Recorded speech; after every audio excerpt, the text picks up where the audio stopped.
Hello, my friend. Let me speak of Simone Weil's ideas about evil because they are very profound and I think very enlightening in many ways.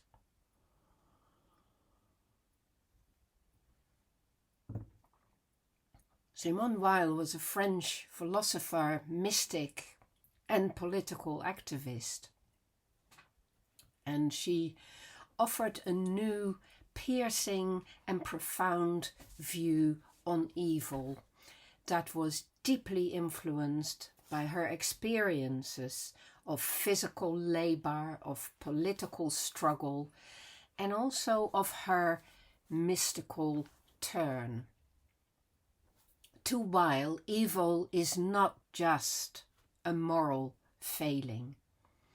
Evil is a force that operates with the mechanical coldness of gravity.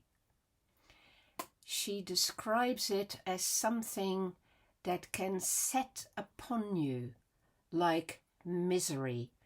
She speaks of le malheur, which means the unhappiness, the misery, but is often quite well translated as affliction. When that affliction or that misery comes upon you, it feels heavy and it feels destructive and it feels like something that uproots your stability, your very soul. It feels often like physical pain, like distress, like depression, and it makes you feel degraded and out of balance. So it has that sense of gravity. It is like a force that acts upon you and crushes you. She speaks of how it pulverizes yourself. It is an evil because it treats a human being like a thing that can be destroyed. You become a victim who no longer has an I, who can no longer make choices.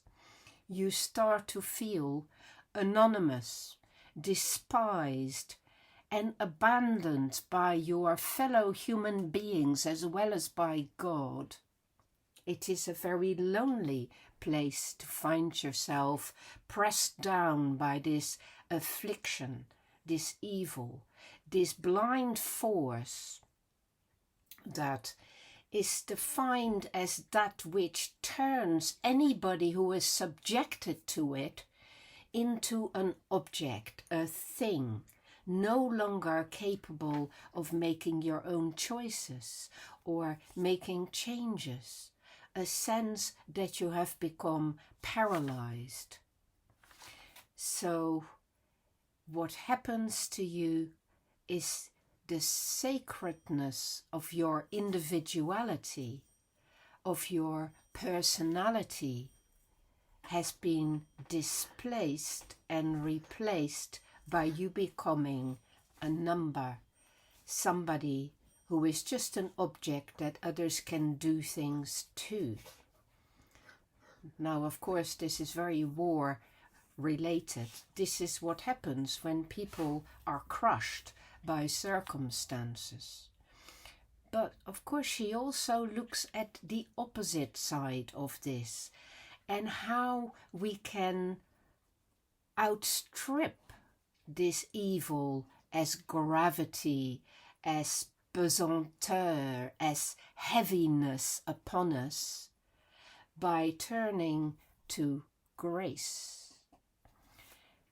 So the natural law of the ego says that gravity is the natural tendency of the human soul towards self-preservation and revenge, the tendency to expand yourself. So she actually equates this evil, this heaviness, this gravity with the need for survival and for building an ego.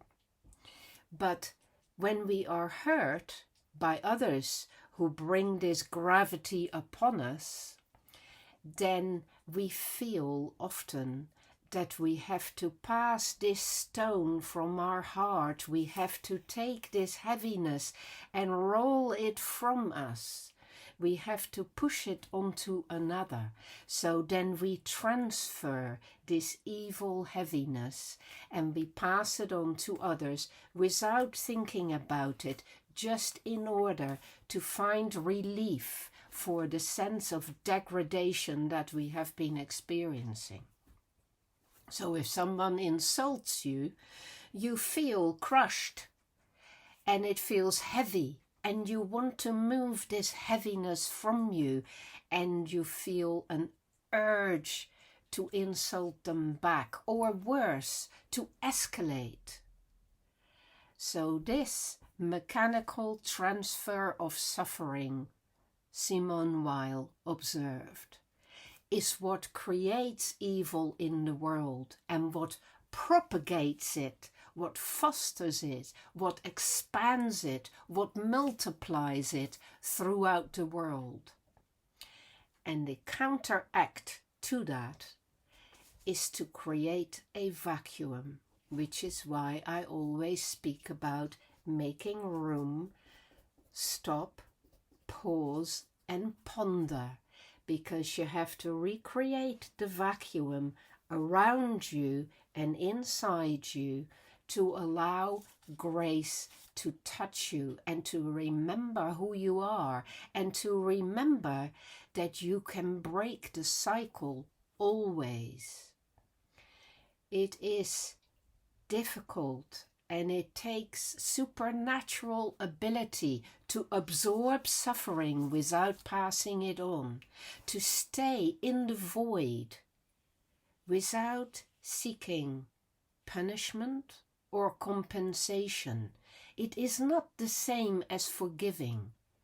It is to see that your human task is to not pass on the harm, to not duplicate it, to not multiply it. So it is about recognizing the evil in the world and standing away from it deliberately. For Simone Weil, evil is never interesting or romantic as it is often depicted in fiction and film.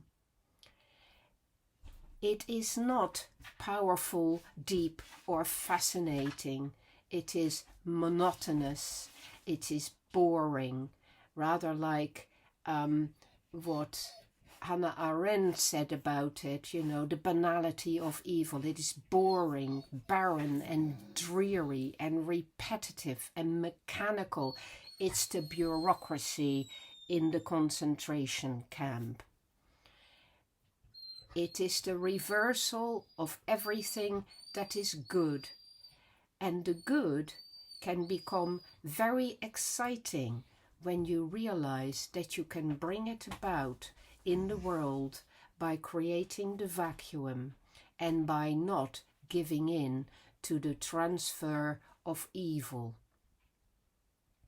So evil itself might help you do that. She saw evil as a bridge. She called it a metaxu, which could serve the purpose if you allowed it to decreate your ego.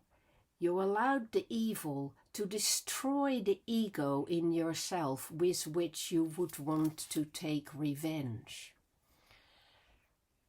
She believed that there was no God looking after us. She spoke about the divine absence, but she believed that what had created the universe had withdrawn from this planet, allowing humans to work things out by themselves. and therefore the presence of evil and the presence of suffering is actually a sign of God's love, because it gives us our independent existence and our capacity for taking awareness, for taking responsibility, and for connecting to others at the root in a really deep way, instead of treating others as people we have to take out our frustrations on, or we have to punish for our own pain. So Simone Weil was a very deep philosopher who came up with these real deep understandings of how these things work, not just psychologically, but also socially, and what that might mean in philosophical terms and indeed in spiritual terms. Simone Weil has a lot to teach us about evil and about its overcoming.